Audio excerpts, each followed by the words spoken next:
how can a woman even understand her husband? I mean, women's logic is really different from men's logic. And that's why, it's kind of a shock for us right away. Why doesn't he think the way I do? So, where's the logic in this male psychology anyway?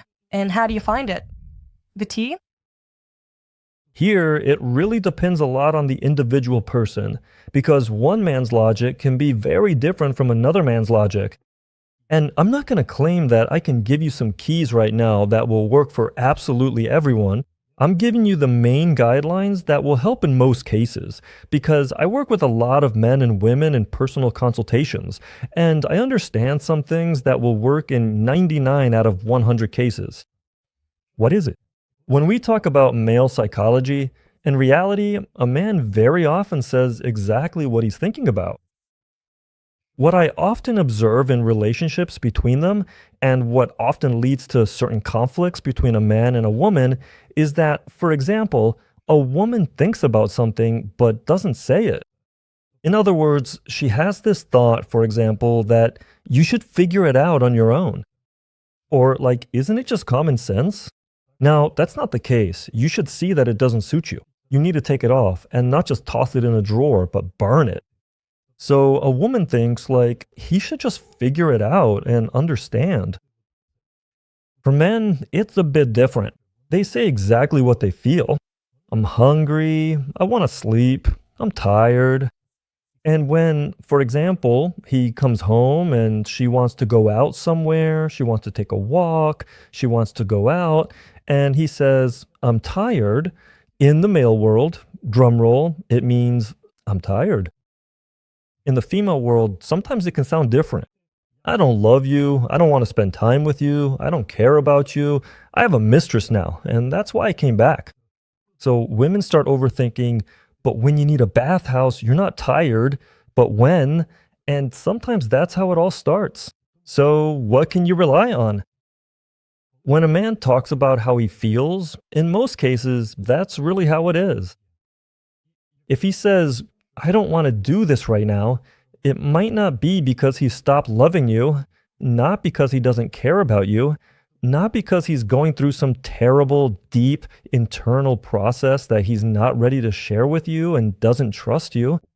It could simply mean that he needs to lie down, to rest, that he needs some time. He just wants to be alone, and that's all it means.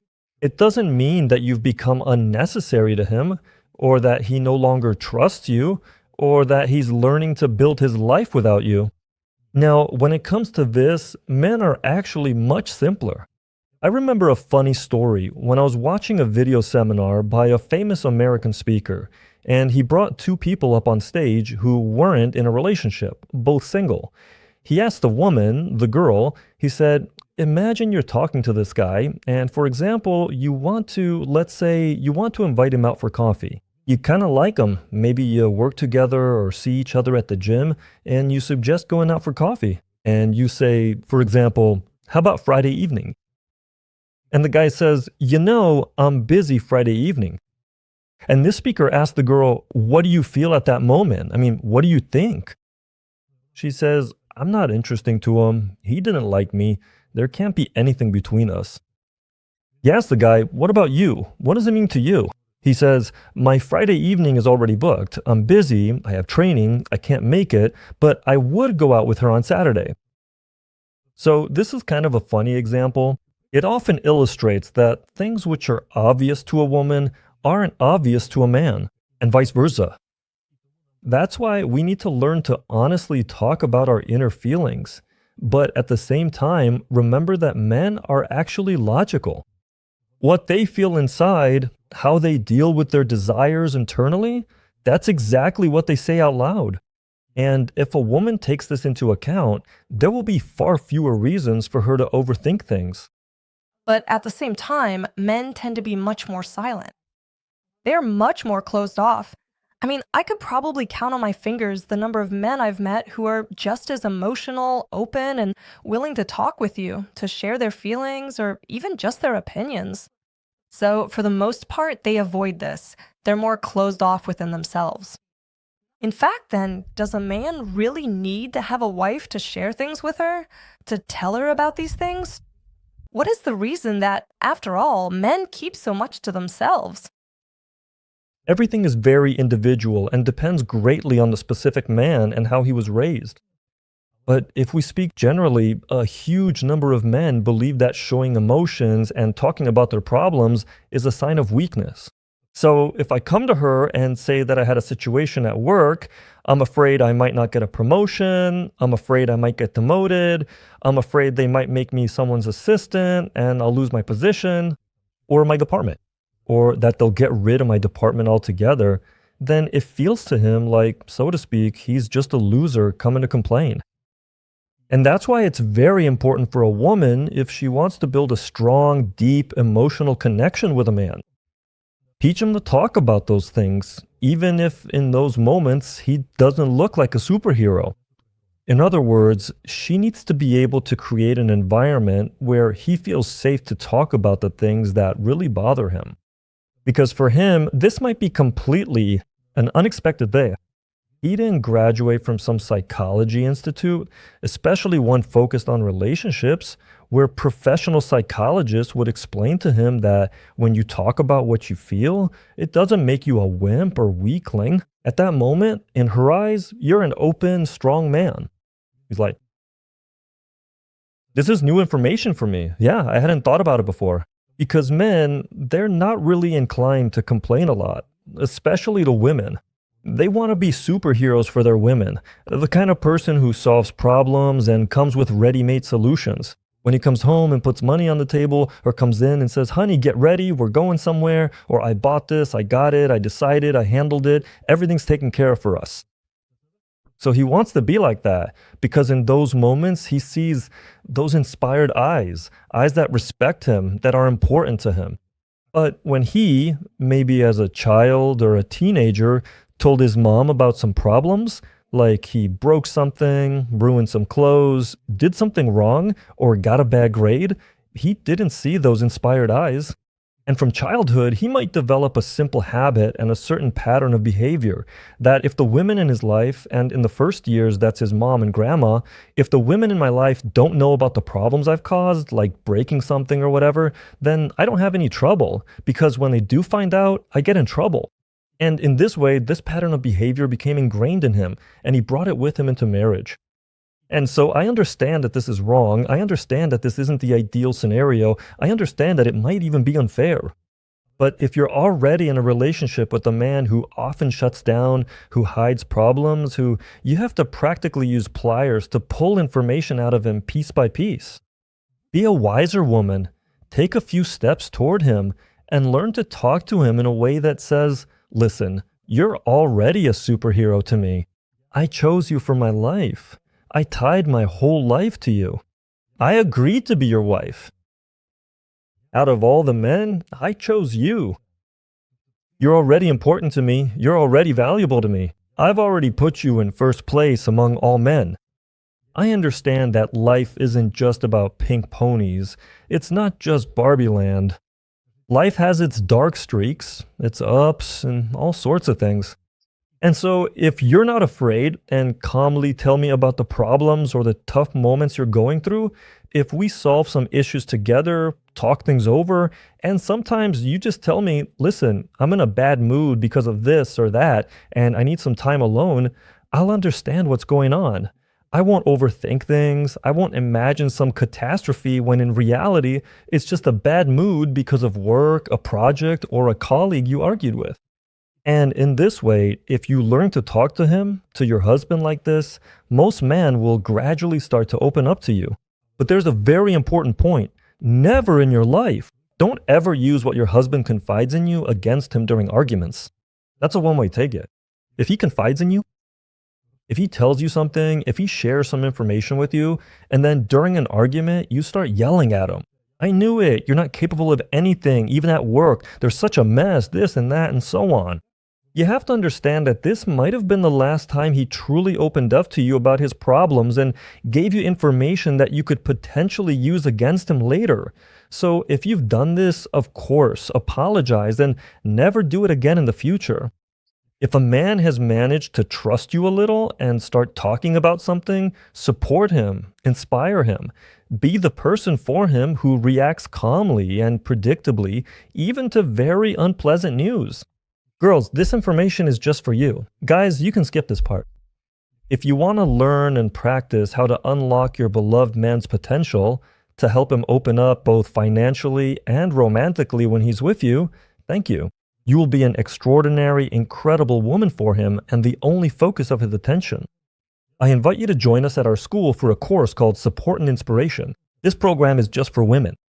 In it, you'll be able to master the basics of male psychology and understand that so-called male logic.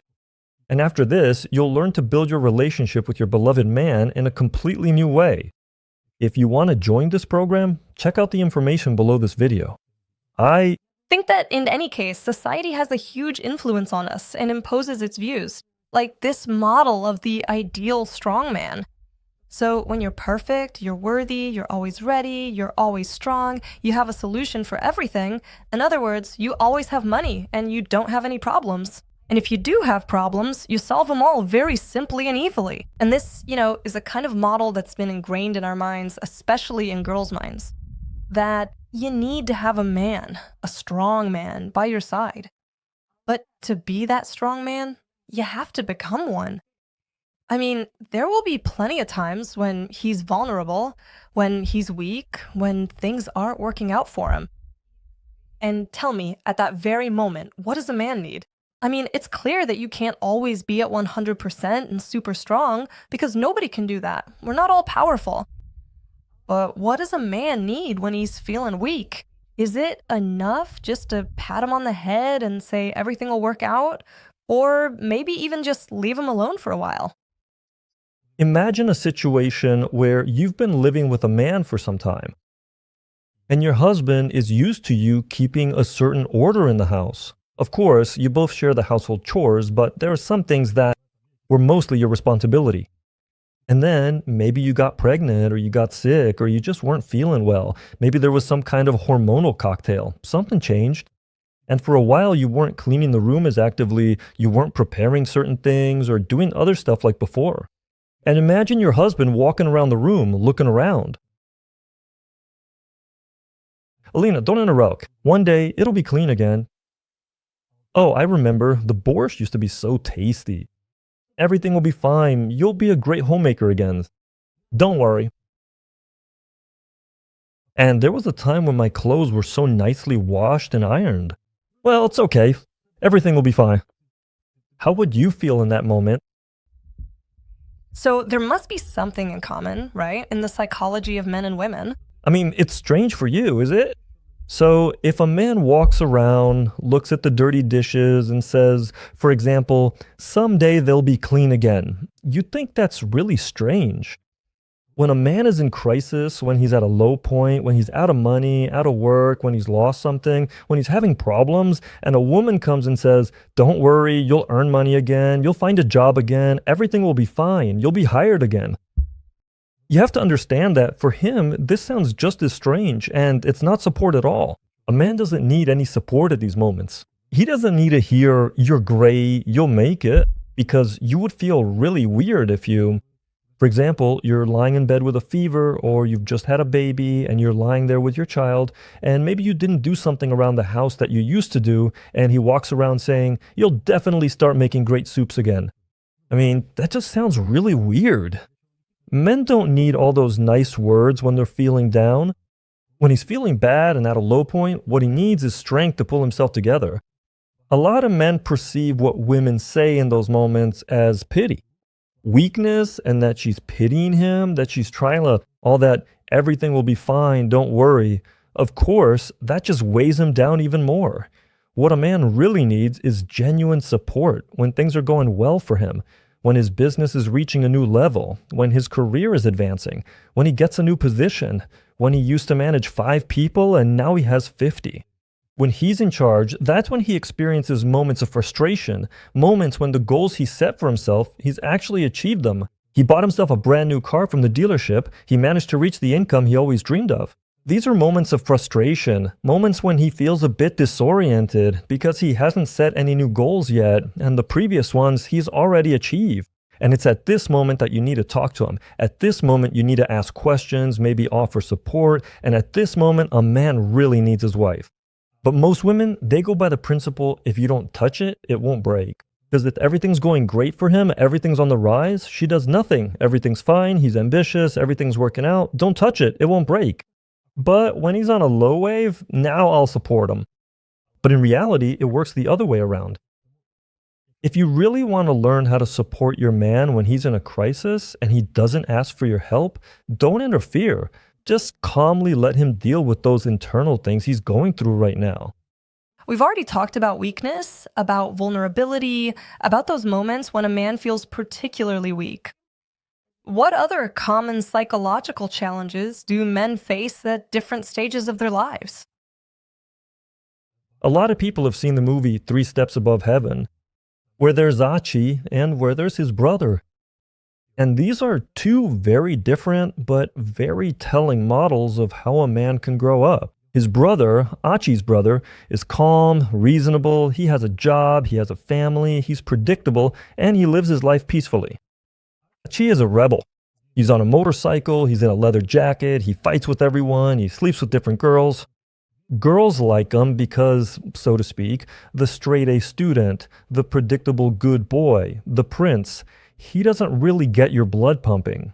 But when you meet a bad boy on a motorcycle, that really gets your blood racing. And that's why men often find themselves in a certain internal conflict. From childhood, they are often raised just like Achi's older brother, calm, reasonable, very so thoughtful, sensitive, always asking, are you okay? Is everything all right? Because he's been used to making the woman next to him happy since he was a kid.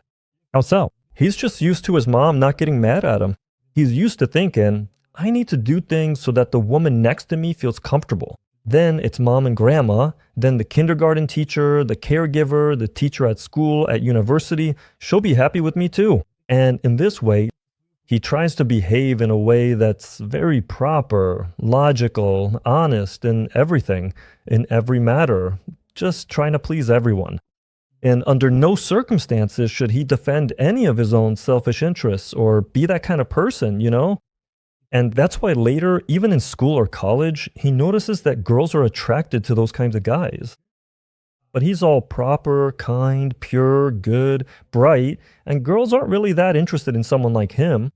And this inner conflict, it starts for many people. Some take the path of rebellion, start drinking, smoking, and racing around on motorcycles, while others find a kind of golden middle ground between all that. Because when a man goes down the path of rebellion, you have to understand that he has a few bright years, or maybe even a whole decade that's really vivid. When women like him, he's all tough and interesting and all that, but these relationships are very superficial, and almost every woman tries to change him. Because what did the woman do in the movie? She tried to tame him and make him stop fighting, stop riding his motorcycle. And maybe, if the movie had continued along that storyline, she would have tried to get him to find a normal, stable job, so he would bring money home. So she was trying to make him.